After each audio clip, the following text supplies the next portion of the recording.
Iran के खिलाफ समुद्र में अमेरिकी दबाव भी बढ़ गया है। ईरान पर अमेरिकी नाकेबंदी और सख्त सेंटकॉम की बड़ी कार्रवाई इस बीच सामने आई है। 82 कमर्शियल जहाज़ों का रास्ता बदल दिया गया है। 3 जहाज़ों को बेकार किया गया, निष्क्रिय किया गया। 2 पर आगे बढ़कर चढ़कर कार्रवाई की गई है। ये अपने आप में सबसे ज़्यादा अहम कड़ी भी खोलता है। सेंटकॉम 82 कमर्शियल जहाज़ों पर 82 की संख्या में इन जहाज़ों पर अगर कार्रवाई इस तरीके की की जाए, उनका रास्ता बदल दिया जाए, 3 को निष्क्रिय कर दिया जाए, 2 पर चढ़कर कार्रवाई की जाए। मनोज सर, एक तरफ एक सेल्फ ऑब्सेशन दिखता है डोनाल्ड ट्रंप का। हर दफ़ा आप जितने पोस्ट उठाइए ट्रूथ सोशल पर, उसमें एक सेल्फ ऑब्सेशन इस कदर कि वो खुद को इतना महिमा मंडित कर देते हैं दुनिया भर में कि डिप्लोमेटिक पावर उनकी इतनी ज़्यादा कुछ ज़्यादा प्रभावी हो गई है। हालांकि ग्राउंड पर क्या तस्वीर है उससे बिल्कुल अलहदा तस्वीर रहती है। अभी फिर से उन्होंने आपको नो मोर नाइस गाय बताकर जो एक एक्शन कॉम्बैट फिल्म का हीरो बताया है, वो कितना कारगर होगा, ये क्या मनोवैज्ञानिक एक प्रेशर बनाया गया है? सही बात है। ऐसा लग रहा है कि उनके जो मागा सपोर्टर हैं उनके आधार पे उनका जो है इस तरह का प्रोफाइल बनाया जाता है, ताकि ऑलरेडी उनका ये मानना है कि अमेरिका को फिर से ग्रेट बनाना है। अमेरिका सुपर पावर है, कोई भी कंट्री में जो भी इम्पोज करना चाहे वो अमेरिका कर सकता है किसी भी तरह का। तो स्वाभाविक है कि अपने सपोर्टर्स को वो इस तरह का फोटोग्राफ्स हाईलाइट करके वो दिखाते हैं। और स्वाभाविक है कि जिस तरह से एक एडवांटेज अमेरिका को नहीं मिल पा रहा है ईरान में, तो तरह तरह के हथकंडे अपनाते हैं। जिस तरह से कमर्शियल शिप्स को का डाइवर्जन किया गया, तो इस तरह के जो है आने वाले समय में और दिखेंगे। और बैक चैनल पे जो है टॉक भी चल रहा है, और अमेरिका प्रेशर भी दे रहा है पाकिस्तान को कि किस तरह से जो है फिर से टॉक टेबल पे लाया जाए।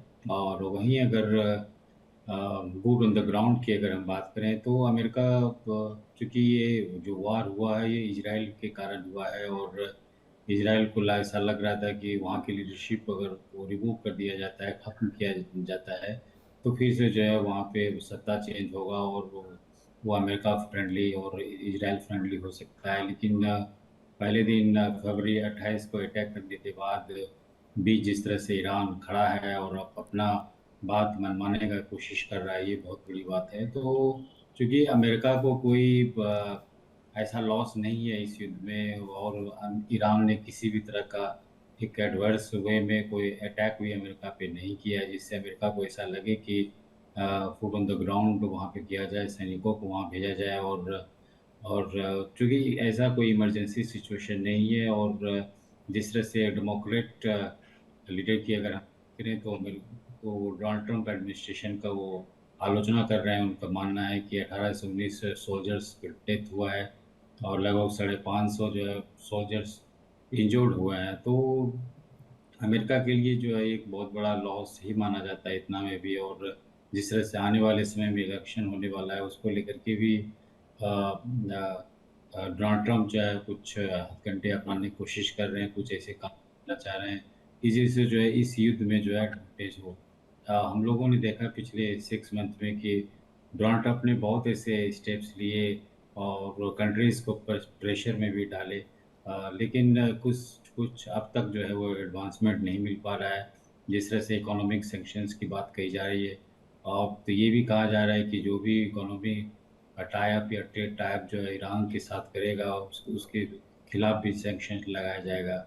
और जिस तरह से हम लोगों ने देखा कि पिछले दिनों जो है उनके इंटेलिजेंस चीफ जो है रशिया गए थे और नहीं, अंडरस्टैंड पर करने के इसके लिए बाद कि सवाल ये उठेगा यूके देवनाथ सर कि इन प्रतिबंधों के बीच, इन सैंक्शंस के बीच, इन बातों के बीच जब वार्ता को लेकर एक रूप रखा है डोनाल्ड ट्रंप द्वारा, अमेरिका द्वारा, कि शर्तों पर बात मान ली जाए, शर्तों पर जो है कॉम्प्रोमाइज़ हो जाए, ईरान भी मान जाए, अमेरिका भी मान जाए और शांति बन जाए खाड़ी में, उस बीच ये तस्वीर कुछ ज़्यादा अलग नहीं हो जाती है, थोड़ी सी डिटैच नहीं हो जाती है, और उस हिपोक्रेसी को नहीं दिखाती जिसमें डोनाल्ड ट्रंप एक तरफ कहते हैं कि हम बातचीत के ज़रिए मसले सुलझाना चाहते हैं, फिर इस तरीके का एक पूरा कॉम्बैट प्लान रेडी करके दिखाना, पीछे ईरान की पहाड़ियाँ दिखाना, ये ललकारना ही नहीं हुआ तो क्या हुआ?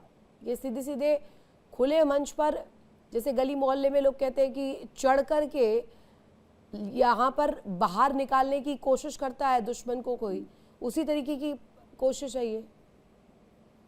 रितु जी, देखिए, इस पोस्टर या इस कार्टून के छापने के बाद क्या ईरान पर साइकोलॉजिकल दबाव बढ़ेगा? कतई नहीं। वरन इसको देखने के बाद ईरान के लीडरशिप और ईरान के आम जो अवाम हैं लोग, उनका अमेरिका के खिलाफ युद्ध करने का जो इच्छा है वो और ज्यादा स्ट्रांग हो जाएगा। हाँ, डोनाल्ड ट्रंप इससे क्या अपनी आने वाली जो मिड टर्म इलेक्शन है उसमें क्या रिपब्लिकन पार्टी के सपोर्टर्स को थोड़ा इम्प्रेस कर पाएंगे? रिपब्लिकन पार्टी में काफी सारे लोग ऐसे हैं जो कि एक्सट्रीम राइट विंगर्स हैं। उनको लगता है जैसे मागा है, make America great again, make Donald Trump great again.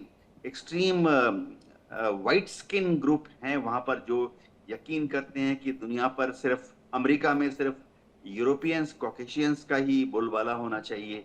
तो ऐसे लोग शायद थोड़ा बहुत इम्प्रेस हो जाएं। लेकिन अमेरिका की जो इंटेलिजेंसिया हैं, पढ़े लिखे लोग हैं, लेफ्ट लीनिंग लोग हैं, डेमोक्रेट्स तो थोड़ा हल्के फुल्के होते ही हैं, रिपब्लिकन पार्टी में भी थोड़े से लेफ्ट ऑफ सेंटर लोग होते हैं, वो इस तरह के कार्टून से कहीं पे भी इम्प्रेस नहीं होंगे। क्या इससे उनको कुछ वोट मिलेंगे? कतई इससे कुछ वोट मिलने की संभावना नहीं है। अगर डोनाल्ड ट्रंप चाहते हैं कि उनको वोट मिले तो उनको तुरंत इसी 1 महीने का उनके पास एक विंडो ऑफ अपॉर्चुनिटी है जिसमें वो ईरान के साथ बात करें, बेशर्त बात करें, ईरान की बातों को मान जाएं और डिक्लेयर करें कि युद्ध अब बंद हो गया है।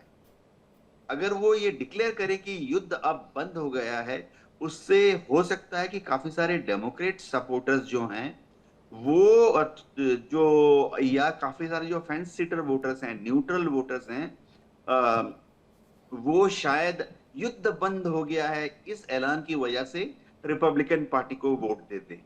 देखिए इंडिया डेली 24/7 अब आपके स्मार्ट टीवी पर। इंडिया डेली मौजूद है सभी डिजिटल प्लेटफॉर्म पर लाइव और लगातार।